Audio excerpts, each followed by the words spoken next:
부실 대출 사건 수사 당시 대검 중수부의 주임 검사로서 대장동 관련 대출 자료를 확보하고도 제대로 수사하지 않고 봐줬다는 의혹을 받고 있습니다.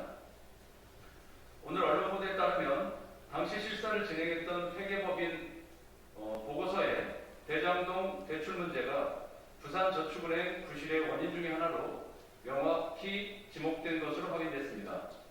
실사를 담당했던 회계법인의 부실 원인 보고서에는 현재 검찰에 구속된 남욱 변호사가 실소유주 의혹을 받고 있는 대장동 토지 매입회사 이름도 적시된 것으로 알려졌습니다.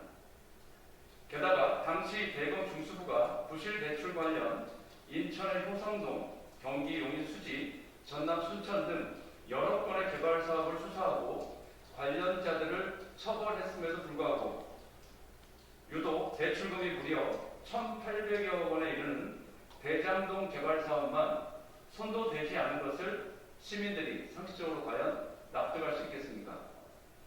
당시 사건의 주임 검사였던 국민의힘 윤석열 후보는 2011년 3월 부산저축은행 압수수색을 통해 내부 자료를 모두 확보해놓고도 유독 대장동 대출 사건만 쏙 빼버렸다는 봐주기 수사 의혹에 대해 솔직하고 책임있는 입장을 밝혀야 할 것입니다. 당시 검찰이 수사 무마, 봐주기 수사를 했다는 의혹의 윤곽이 수면 위로 이제 드러난 만큼 대장동과 부산저축은행 수사를 엮는 것은 물타기라거나 왜곡이라거나 변명해서는 안 될 것입니다. 본인도 대장동 특검을 요구한 만큼 의혹의 실체를 규명하기 위해서라도 떳떳하다면 조건을 달지 말고 특검 수사에 응해야 할 것입니다.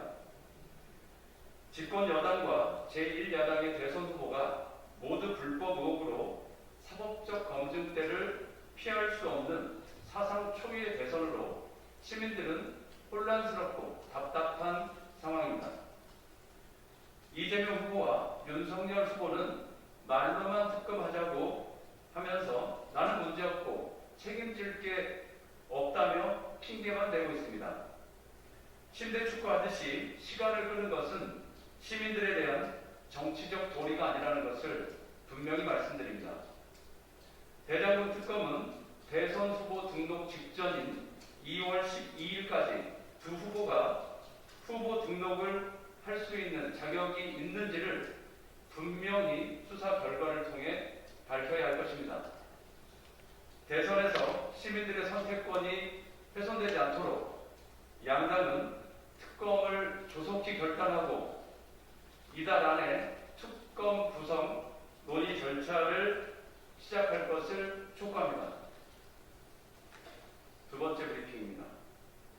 전면 등교가 시작됐습니다. 교육당국은 학생들의 안전을 위해 미집행된 학교 방역 예산을 신속하게 집행해야 합니다.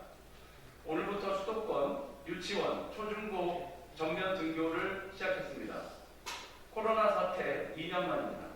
그간 비대면 교육으로 우려되었던 학생 격차와 돌봄 공백 문제를 해소할 수 있는 계기가 될 수 있겠지만 연일 신규 확진자가 3,000명대 그리고 위중증 환자는 500명대 수도권 병상 가동률이 75%를 넘어선 위중한 상황입니다. 교육당국은 학생들의 안전한 교육 환경을 보장하기 위해 학교 방역에 만전을 기해야 할 것입니다.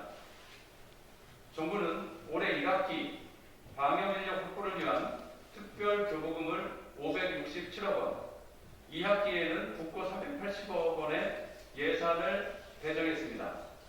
하지만 특별 교부금 567억 원 중 14%에 해당하는 79억 원과 국고 480억 원 중 21억 원이 아직도 집행되지 않고 있습니다.